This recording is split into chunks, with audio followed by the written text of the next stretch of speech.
ਮਜ਼ਦੂਰ ਤਬਕਾ ਆ ਕੇ ਇੱਥੇ ਇਹਦੀ ਮਿੰਨਤ ਸਮਾਜਤ ਕਰਦਾ ਔਰ ਬਿੱਲ ਫਿਰ ਨਹੀਂ ਜਮ੍ਹਾਂ ਕਰਦਾ, ਤੇ ਉਹਦਾ ਕੀ ਕੀਤਾ ਜਾਏ। ਇਹਦੇ ਜਵਾਬ ਵਿੱਚ ਉਹਨਾਂ ਮੈਨੂੰ ਆਖਿਆ ਕਿ ਜਨਾਬ ਇਹਦੀ ਗਰੰਟੀ ਅਸੀਂ ਨਹੀਂ ਦੇ ਸਕਦੇ। ਤੇ ਮੈਂ ਜਦੋਂ ਤੁਸੀਂ ਗਰੰਟੀ ਨਹੀਂ ਦੇ ਸਕਦੇ ਤੇ ਫਿਰ ਇਹਦੀ ਫੇਵਰ ਕਿਉਂ ਕਰ ਰਹੇ ਹੋ। ਤੇ ਉਹਨਾਂ ਨੇ ਕਿਹਾ ਕਿ ਉਹ ਤੁਸੀਂ ਕਿਵੇਂ ਸਾਬਤ ਕਰੋਗੇ ਕਿ ਤੁਸੀਂ 6:15 ਵਜੇ ਆਏ ਹੋ। ਮੈਂ ਕਿਹਾ ਜਨਾਬ ਤੁਹਾਡੇ ਸੀਸੀ ਕੈਮਰੇ ਲੱਗੇ ਹੁੰਦੇ ਉਹਦੇ 'ਚੋਂ ਫੋਟੇਜ ਨਿਕਲ ਆਣੀ ਸੀ, ਲੇਕਿਨ ਨਹੀਂ ਹਨ। ਲਿਹਾਜ਼ਾ ਕਿਉਂਕਿ ਮੈਂ ਮਾੜੇ ਬੰਦੇ ਦੀ ਹਮਾਇਤ ਕਰਨੀ ਹੈ, ਮੈਂ ਮਾੜੇ ਬੰਦੇ ਦੀ ਆਵਾਜ਼ ਬਣਨਾ ਹੈ, ਲਿਹਾਜ਼ਾ ਤੁਸੀਂ ਇਹ ਸ਼ੌਕ ਪੂਰਾ ਕਰ ਲਓ। ਔਰ ਅਸੀਂ ਇਸ ਬਿਸमिल्लाहिर्रहमानिर्रहीम ਦੋਸਤੋ अस्सलाम वालेकुम। अल्लाह ताला अगे दुआ है कि तुसीं सारे दोस्त सेहत और तंदुरुस्ती वाली लंबी ज़िंदगी गुजारो। दोस्तों कल इस स्टोरी का पहला पार्ट बयान किया सी, इसलिए कि यह स्टोरी ज़रा लंबी सी, एक पार्ट विच बयान नहीं सी की जा सकती क्योंकि वीडियो का टाइम बड़ा लंबा हो जाना सी, बड़ा ज़्यादा हो जाना सी। और जिहड़ा तुहाडा मकसद है स्टोरी सुनन दा या साडा जिहड़ा मकसद है स्टोरी बयान करन दा वो पूरा ना हुंदा। ते इस वीडियो नूं देखण वाले साडे चैनल दे उत्ते जिन्ने भी नवे दोस्त आए ने उन्हां अगे गुजारिश है कि साडे चैनल नूं सबसक्राइब कर लवो और घंटी दे बटन नूं भी दबा दिओ ताकि साडी हर नवीं आने वाली वीडियो दा नोटिफिकेशन तुहाडे तक पहुंच सके। ते चलने आ अज दी बकाया स्टोरी की तरफ। मैं कोशिश की ये उत्ते एक दोस्त को खबर बनवाई, खबर बनवाने तो बाद मैं सोशल मीडिया पर अपलोड की। उस तो बाद मैं सर्च की, उस महकमे के इदारे के आला अफसरान तक रसाई हासिल की, उन्होंने ईमेल एड्रैस लभे। ईमेल एड्रैस लभन तो बाद उन्होंने मैं वो वाली खबर जी सोशल मीडिया पर भेजी, वो मैं उन्होंने कंप्लेन की शक्ल ईमेल कर दी दो अफसरान, डायरैक्टर जनरल ते जनरल मैनेजर। रात के तकरीबन 12 बजे का टाइम हो गया सी जो मैं उन्होंने ईमेल की, लेकिन जो मैं सुबह ही कंप्यूटर अपना ऑन किया तो मैं की देखना कि मैनू ईमेल का जवाब आ चुकिया सी, मेरे उस कंप्लेन के उत्ते इंक्वायरी लग चुकी सी। और थोड़े टाइम तो बाद उस अफसर का, उस इदारे के अफसर का जिहड़ा ना मैनू फोन आ गया जिन्हों मैं कॉल की सी। क्योंकि वह अफसर मैनू जानता सी, उहदे कोल मेरा नंबर भी सी, जिस वजह तो उन्हें मैनू फोन कर लिया। तो उन्हें मैनू हर तरीके नाल कायल करने की कोशिश की कि तुसी इस इंक्वायरी का हिस्सा ना बनया जे, ना इंक्वायरी कराया जे, तुहाडा मसला मैं हल करा देंगा। जो मैं उहदी किसी गल नूं ना मन्निया और इक्को ही लफज बोलिया कि गरीब आवाम का जिहड़ा हक है वो उहनूं क्यों नहीं मिल सकता। उस अफसर ने जो देखा कि मैं उहदी किसी गल च नहीं आ रहा तो उसने फिर आखिरी हरबा इस्तेमाल किया कि उन्हें आख्या कि वह बंदा मैनू आंदा सी कि जे वो ना मने तो फिर मैं सरकार मुदाखलत का उहदे ते परचा करा देंगा।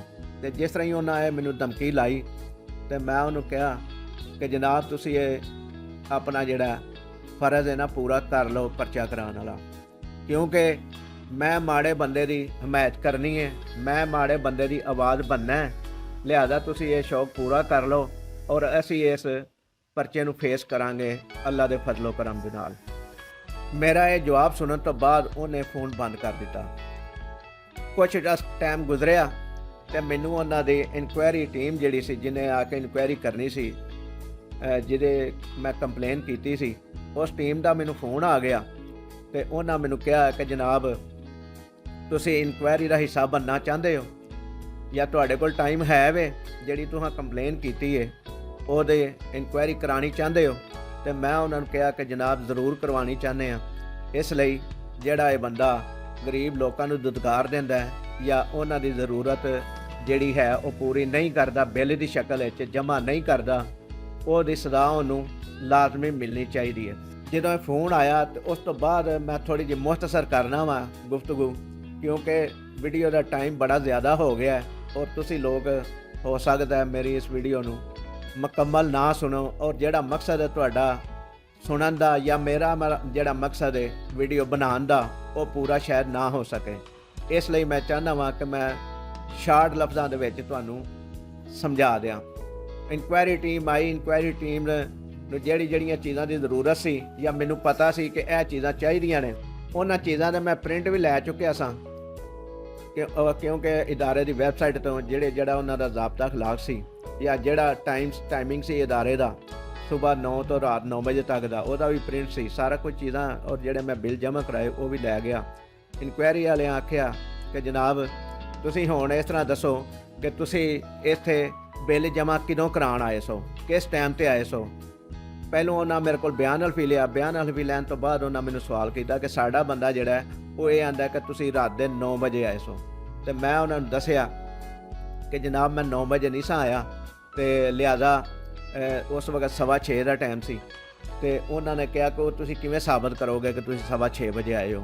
ਮੈਂ ਕਿਹਾ ਜਨਾਬ ਤੁਹਾਡੇ ਸੀਸੀ ਕੈਮਰੇ ਲੱਗੇ ਹੁੰਦੇ, ਉਹਦੇ 'ਚੋਂ ਫੋਟੋਜ ਨਿਕਲ ਆਉਣੀ ਸੀ, ਲੇਕਿਨ ਨਹੀਂ ਹਨ।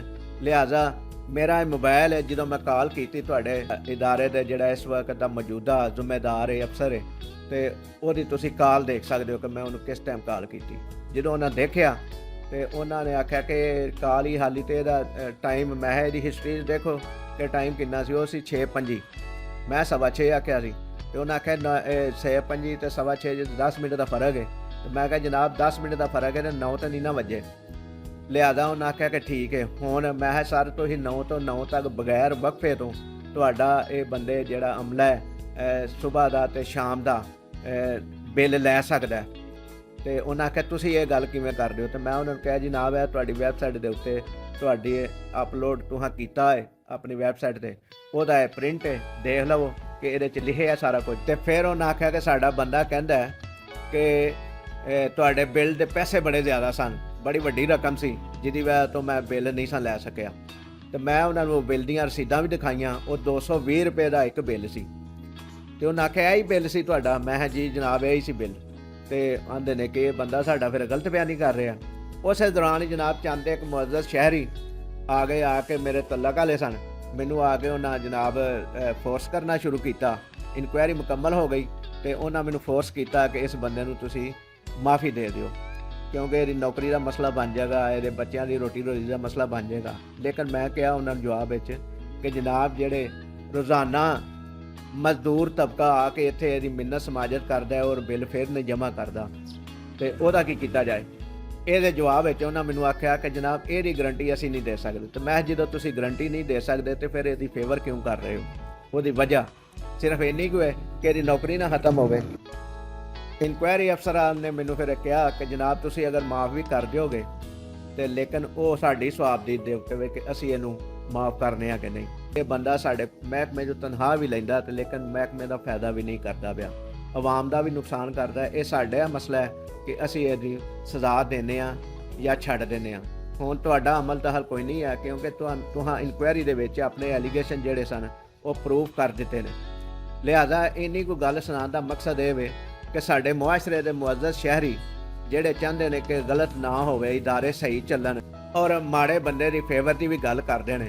ਅਤੇ ਜਦੋਂ ਕੋਈ ਜ਼ਾਲਮ ਬੰਦਾ ਆਪਣੀ ਨੌਕਰੀ ਦਾ, ਆਪਣੀ ਸੀਟ ਦਾ ਨਜਾਇਜ਼ ਇਸਤੇਮਾਲ ਕਰਦਾ ਹੈ, ਜਦੋਂ ਉਹ ਫਸਦਾ ਹੈ ਅਤੇ ਉਹਦੀ ਫੇਵਰ ਵਿੱਚ ਕਿਉਂ ਆ ਜਾਂਦੇ ਨੇ। ਮੇਰਾ ਇਹ ਸਵਾਲ ਹੈ ਅੱਜ ਦੀ ਇਸ ਵੀਡੀਓ ਦੇ ਵਿੱਚ ਕਿ ਸਾਨੂੰ ਸਾਰਿਆਂ ਨੂੰ ਇਸ ਗੱਲ ਦੇ ਉੱਤੇ ਸੋਚਣਾ ਚਾਹੀਦਾ ਹੈ ਕਿ ਜਿਹੜਾ ਗਲਤ ਕਰ ਰਿਹਾ, ਆਵਾਮ ਦਾ ਨੁਕਸਾਨ ਕਰ ਰਿਹਾ, ਆਵਾਮ ਦਾ ਹੱਕ ਤਲਫੀ ਕਰ ਰਿਹਾ, ਅਗਰ ਉਹ ਫਸਦਾ ਹੈ ਤਾਂ ਉਹਨੂੰ ਸਜ਼ਾ ਮਿਲਣੀ ਚਾਹੀਦੀ। ਅਤੇ ਦੋਸਤੋ ਅੱਜ ਲਈ ਇੰਨਾ ਹੀ। ਅਤੇ ਲਿਹਾਜ਼ਾ ਇਸ ਵੀਡੀਓ ਨੂੰ ਲਾਈਕ ਕਰਿਆ ਜੇ, ਸ਼ੇਅਰ ਕਰਿਆ ਜੇ ਔਰ ਚੈਨਲ ਨੂੰ ਸਬਸਕ੍ਰਾਈਬ ਕਰਿਆ ਜੇ ਔਰ ਕਮੈਂਟ ਸੈਕਸ਼ਨ ਦੇ ਵਿੱਚ ਇੱਕ ਕਮੈਂਟ ਲਾਜ਼ਮੀ ਕਰਿਆ ਜੇ ਔਰ ਆਪਣੀ ਰਾਏ ਲਾਜ਼ਮੀ ਦਿਆ ਜੇ। ਅੱਲਾ ਹਾਫਿਜ਼।